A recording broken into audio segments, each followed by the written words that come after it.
immigrating to another country, facing cultural differences, and combating stigma.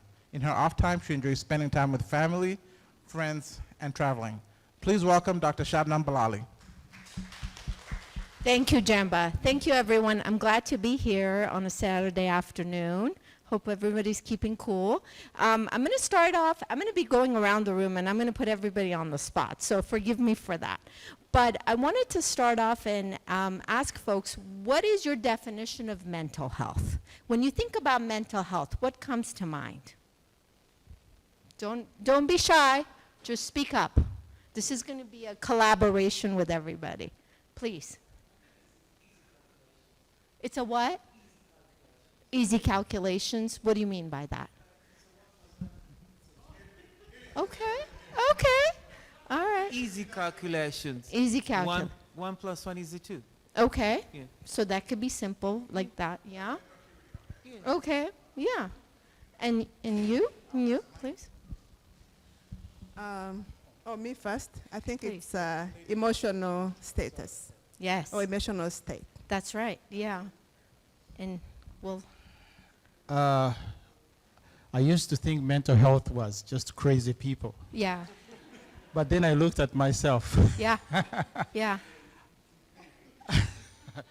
No, I've been fortunate to learn that mental health is taking care of yourself mentally, because that's one of your biggest organs, by distressing and so forth. So it's not just for crazy people. It's for people that are normal, that's right. but And what is need normal? to take care of themselves.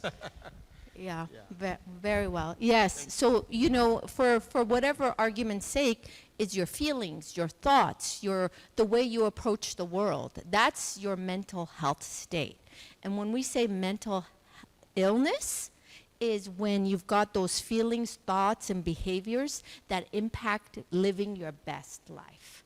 And it causes you distress, and it causes disturbances with your relationships, the way you function, the way you excel in life. So the way I look at it is not only examining family members, but also ourselves, and sort of looking at what is the family history. Genetics has a lot to do with our mental health, but also social stressors. Like, say if someone is immigrated from a country, those first immigrants are bound to have more depression because they've left behind what they're familiar with. So that's another cause. Social, physiological, behavioral, all of that can be compounded. Even like behavioral, my little cheat sheet here, you know, brain damage, intoxication, tumor, vitamin dysregulation, vitamin deficiency, endocrine, physiological, all of that. And social, what I touched upon is immigration, you know, family dysfunction, divorce, drugs and alcohol, trauma. Trauma has a lot to do with it. And not just the person's trauma, but intergenerational trauma. The things we learned from our parents and what we're teaching our children. You know, all of that is compounded into being a mental health awareness and living a functional life. Now, some of the misconceptions we touched about, stigma. It's for crazy people. You know, I remember when I decided to go into psychiatry, my dad, bless his heart, he's passed away now. He was from Iran, and he was an immigrant. He's like, you guys go to doctor, become a lawyer. And the first thing I told him, I was like, you know, I've decided to go into mental health. He's like, oh no, you're gonna turn into one of those crazy people. Can you go do dermatology? That was stigma right there. You know, and over time he realized, no, as a female, being a psychiatrist, I can be a mom. I can be home with my family. So that was a stigma that my dad carried. So on a lot of levels, the stigma exists. Or so, oh, if so-and-so gets married, they're not going to be sick anymore. Or they're broken, they're never going to be fixed, which is not accurate, right? So all of those misconceptions and breaking through those barriers and not judging ourselves and judging other people because of the, you know, the walks of life that they've gone through. Some of the features, you know, that we look at is how is your body working? How are you interacting with other people? Simple things like sleep, diet, appetite, concentration, energy, those all impact mental health. You know, it's not just, you know, a group of subset of people that are abnormally suspicious or hear things. It could be subtle things like your energy level. It could be your diet, how much you exercise. All of those things are so crucial to your mental health well-being. You know, and the symptoms to watch out for. You know, depression, someone that is unusually tired, doesn't feel motivated to do things, doesn't take up opportunities. Someone that's anxious, always worried about what's to come when it hasn't come yet, you know? Someone that's, you know, unusually happy and euphoric to a point where they take impulsive decision making and they don't think about their decisions. Those are all part of the spectrum. You know, it's not just schizophrenia. And then you throw in a little bit of alcohol or self-medicating, you know, as far as what our society thinks it's normal, then it really compounds the behaviors and, you know, our well-being. There are medications for you know, mental health, and there's therapy. I always tell folks, if you want to get help, there's always help out there.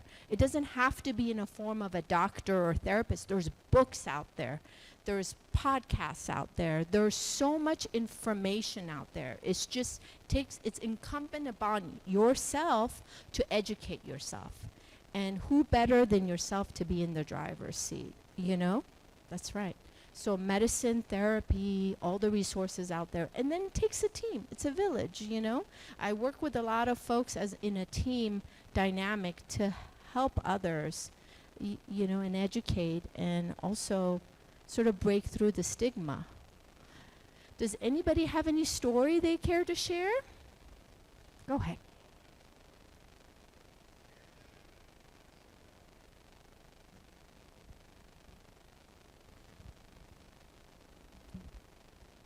Yeah, I got a lot of stories, but I want to touch on the mental health. Yes? I think it was in context that it's almost like eating food, right? Eating healthy foods, and it is a stigma with the mental health. Everybody has mental health, right? Same thing. I agree with you on that. That everybody has a certain level of taking care of your mental health. Is all of us. So I just want to make that point on that. Well said, yes.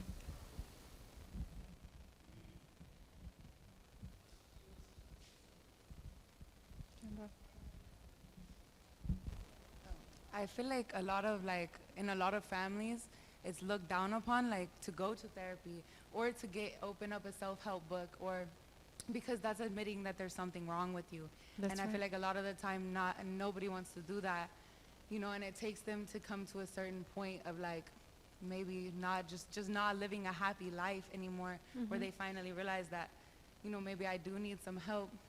But then they try to go and get those resources, and then they're looked down upon because they need those resources, you know what I mean? And it's like, I feel like it's really sad, especially for men and young men in like my generation. It's very looked down upon to even think about your mental health. It's the last priority for a lot of them. And I wish that there was a way that you could change that, we could change that as a people. Well said. That is so important. And you know, whenever I get an opportunity, I go back to showing that weakness is actually a strength. Not conforming to what is status quo is strength. So, you know, people the people you look around, Oprah, Angelina Jolie, Rock, all of those folks have been very vocal about the depression, the anxiety they've dealt with. So it really takes a strength. So I always remind the person that I'm with is you have to fight for yourself. This is the only life you get. Tomorrow's not guaranteed. And at the end of the day, other people are not walking your path. So if they care about you, they will join. So, Dr. Shabnam, so just a follow-up question on that, right? So she mentioned how it's really looked upon. So it just seems like in the recent years, just because of all the people like you mentioned, Oprah, you know, Angelina Jolie, as well as athletes, Yes. you know, like Simone Biles, everybody knows about the whole Olympics thing and Yes. whatever that was. doesn't it feel like maybe it's more accepted a little bit compared to maybe like 10, 15 years ago? Absolutely. Just wanted to see what your thoughts are on Yeah, that. I mean, we've come a long way. You know, we've definitely in United States, still in other countries, you know, obviously we're depending on the demographics of where we look at geographically, there's very limited and sparse care provided elsewhere. But in United States, even though there's stigma, there's still a lot of barriers, but there's more conversation about it, you know, and there's more accessible information out there. So I think we're very fortunate, and, you know, we just gotta take it by the, you know, and Thank you so much for taking the time to come and be with us. yeah, my pleasure. I know you probably should bill me for all the time that I've had to talk to you. And I think people need to realize that in other communities, this is the norm. People really reach out to doctors to assess their mental health and help them decide some of the tough decisions. It is really acceptable. But when it comes to our community, there is like a stigma around it and a stigma around people experiencing it. It just becomes a gossip, and it's kind of really, really sad. It's understanding that the person at that point in time is not mentally strong, and trying to get access to services that can assist them would be of more benefit than gossiping about it. So one of the barriers that we have as a community is accessing your kind of services. Are you aware of any free resources or any insurance that you take that we could use to access your services? Well, so as far as the free services, I know the county offers free services. You know, it's limited, but I think it's definitely available in that sense. As I mentioned, I work for Kaiser and I work for the Veterans Affairs, and on the side, I do have a few patients, but generally, I don't take on a full panel. I mean, if anybody needed to reach out to me, I'm available for this group, but you know, it's a slipping slide in that sense. But I'm happy to help where I can. You know, depending on the insurance, obviously, you know, that has a lot to do with it. I think at the end, it's just making those connections. You know, it's easy to say hospitals will help. I mean, it's an overburdened system. It's limited. You know, one has to really advocate and be resourceful. Thankfully, we have this opportunity here to come together, you know, so I will make myself available, but just far as other resources, other than county, I can't think of anything else, honestly. Yes.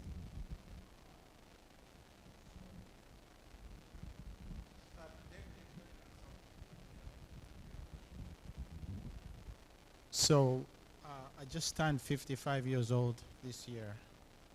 Happy birthday. Congratulations.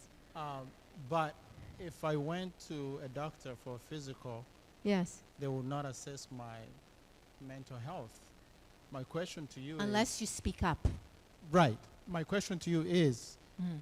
what are you guys doing to make sure that that's part of the physical exam? Because if I went to a doctor, they will never make my mental assessment. What are you guys doing to make sure that happens? Ironically, 40 to 50% of mental health is dealt with in primary care. So the primary care doctors and the internal medicine doctors are well trained to manage anxiety, depression, the basic, you know, the bread and butter of psychiatry and mental health. It's just, you know, depending on their system, where they're part of, whether they have time, if you bring it up to them, they will help you, but they don't necessarily include that in their assessment because their perception is maybe it takes too long or they're not equipped to do that. But I have a lot of colleagues that treat patients with anxiety and depression. Again, my takeaway message here is today is to take ownership of your health and to speak up. You know that saying, the wheel that squeaks the most gets the most? With mental health, is truly that way. So if you recognize a family member that needs help, a friend, even yourself, just speak up and get the help, you know? I think we have another comment here. Actually, mine is not a comment. You said anybody have a story, or you Yeah. asked in the Yeah. beginning. So I'm like one of those people in our minority communities that Yes. never believed in therapy. I'm like, why would I even take off an hour speaking to somebody about my problems? Yes. And then as one of those people that got an opportunity to Yes. get it done, right? Uh-huh. The first question is, how are you? And I'm like, woo, all my problems. Yes. You know, and I'm Yeah. saying, yes, I came out there refreshed, rejuvenated, like just sharing my innermost feelings that I cannot share with my sister, my brother, my uncle, my mother. I can't. Total stranger. I'm like, Yeah, because you don't want to offloading. burden your family. Yeah. You don't want to put that on them. Yeah. And you So yeah, carry that's my that. story. That's a great story, and I'm glad you had that opportunity. I'm really happy to hear that, and others to hear that you did that. I think everybody needs a therapist, personally, if you ask me. Yes. That's right. Someone that's not biased. You know, someone that's removed. Because the minute you talk to your mother, your sister, your husband, or whatever, they've got their own conception of everything. You know, they're coming up with ways of like, yeah. And their perception is a little tainted versus when somebody's not, they don't know you, they can be more objective. You may not like what they say, but they're telling you in a way that they're not really influenced by anything else. Yes, I just have a curious question. I work for a coordinator for. I'm a coordinator for a company, right? So I have clients, and they talk about many issues they have in their life, and I'm the one that don't believe in medication. Yes. I always believe in the power of the mind, right? So from your standpoint, do you believe in psychodynamics other than medication to help people to? So right there, you touched upon a really important question.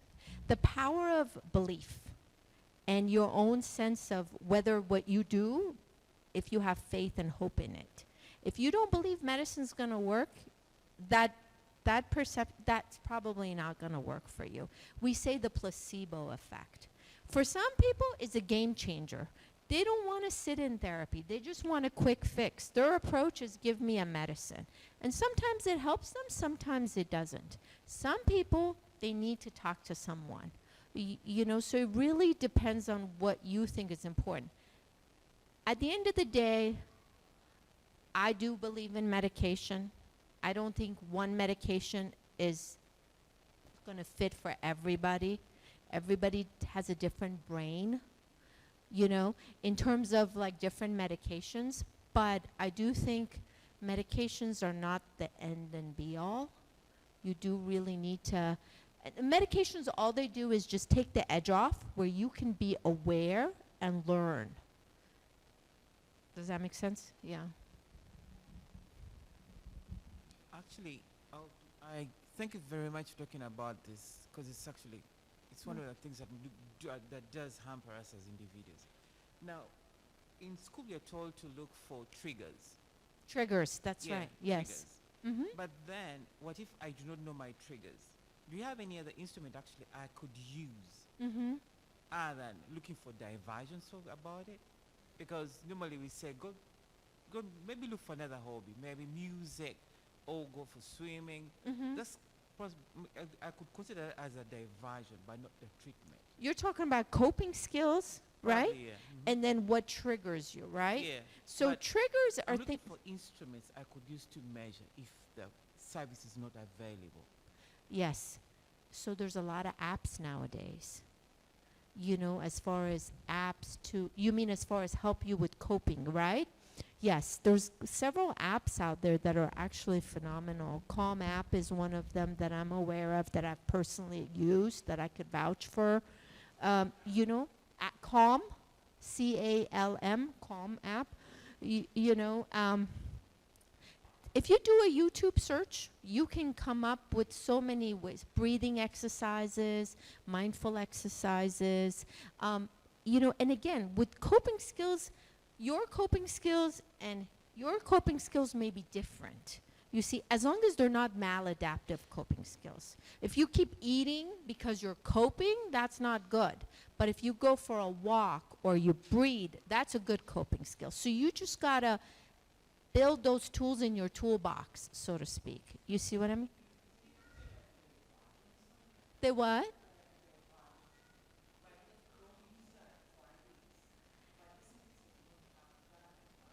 Mm-hmm.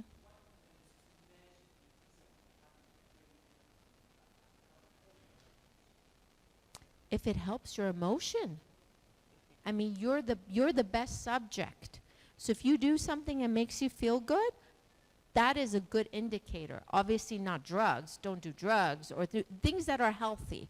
But those are things that, I mean, at the end of the day, what is life? Things that you enjoy, you bring joy to you, right? So if that brings you joy and calms your emotions down, then you do more of that, you know? Yeah. You're welcome. I'm just wondering what my brother has just mentioned. Yes. I think we are in a state or a society where we focus on medicalization. You know, everything is medicine and medicine. Because for us who grew up in poor countries, Yes. sometimes even medicine and facilities are not accessible. Yes. There's different approaches. Someone, just sent that has been in town and they see he's not well. They just sent him to go into village for some time, and he be there, and he comes well. And some people also go to religious leaders. So do you use holistic I wholeheartedly believe in when that. you, okay. Yes. I think the spiritual aspect, the religion aspect, what speaks to the individual gives them strength and power and hope. That's very important and powerful. But some people weren't raised in that setting. So for them, that doesn't carry much weight versus others. As long as it's not impacting you negatively, it could be a source of strength. Absolutely. Yeah.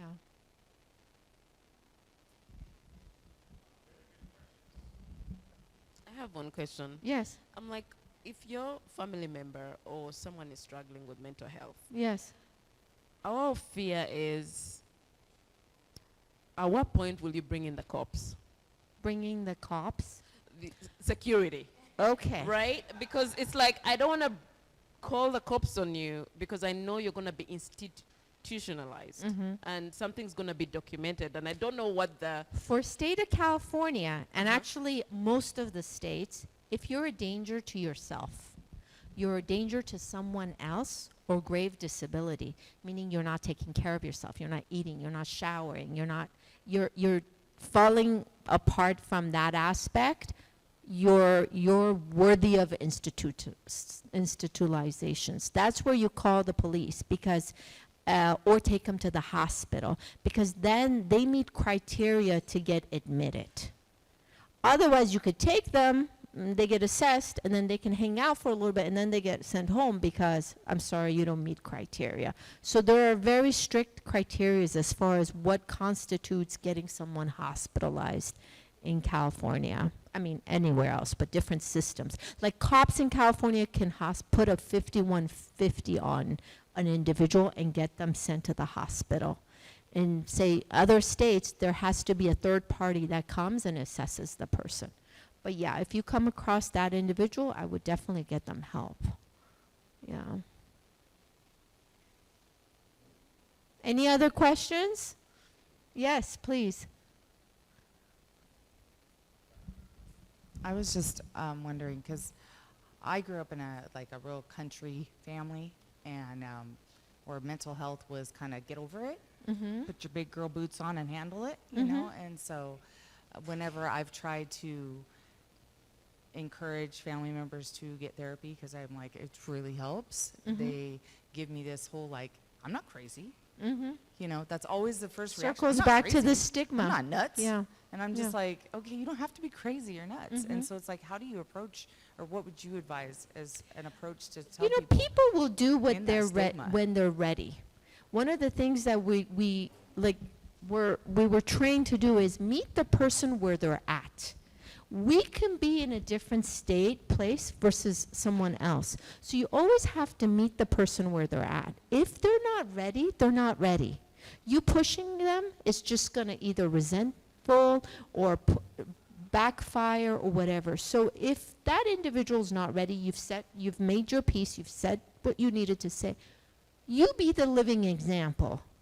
Eventually, that person will look at your life and look at their life and start questioning their choices.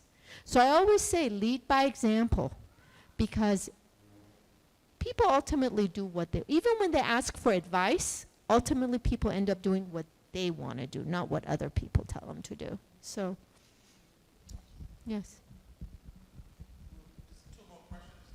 Sure. Yeah. Speaking of drugs, Yes. you just spoke about it. Mhm.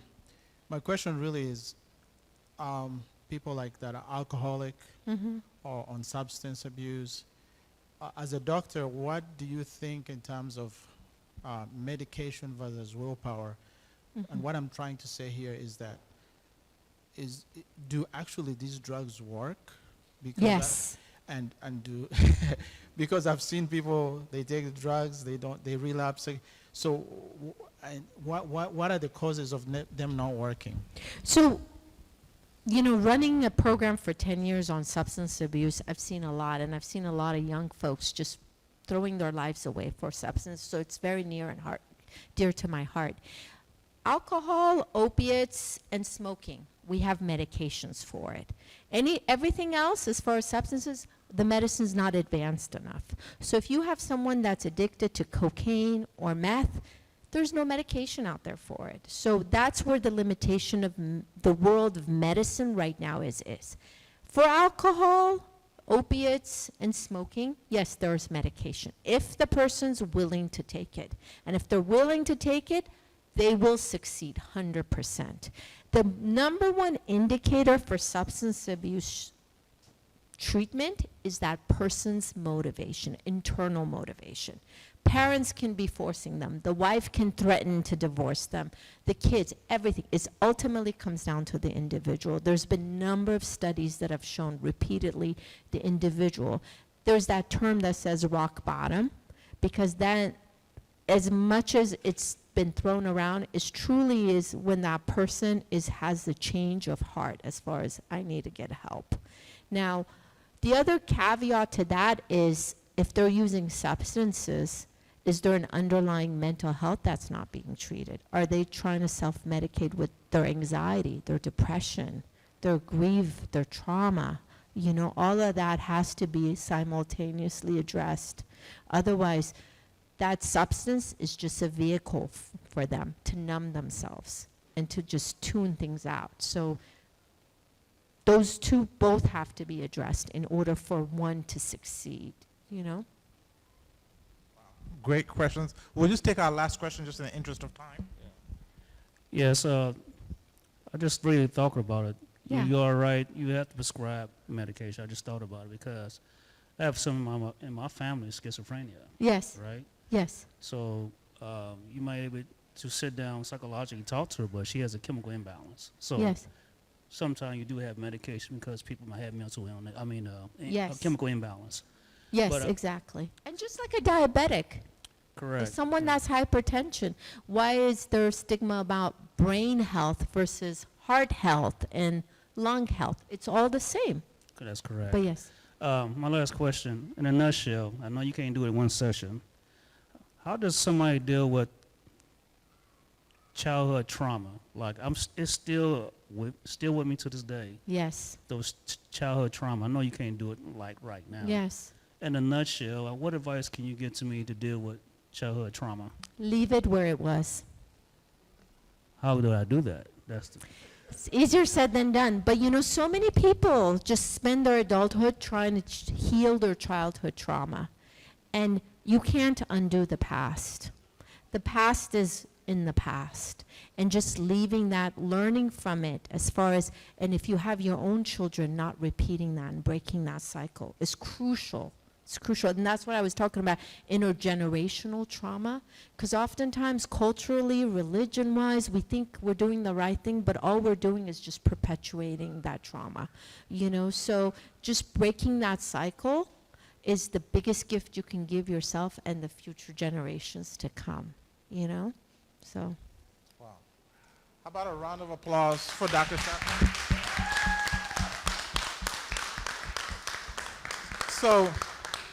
So just a quick comment, right? So because we know these sessions, they're kind of small, and this was only 3 hours, so we apologize that we might not be able to answer every single question. But I think one of the things we can do, MWG has been hosting this, we can have some speakers come back for future sessions and repeated sessions. We see it in all the other we saw it for finance, we saw it for mental health. So some of these sections, maybe we can have them, you know, for future events. So hopefully the questions answered a lot. We know they're not going to answer every single thing, but hopefully you got more information than where you were before you came here. So once again, Dr. Balali, thank you for coming.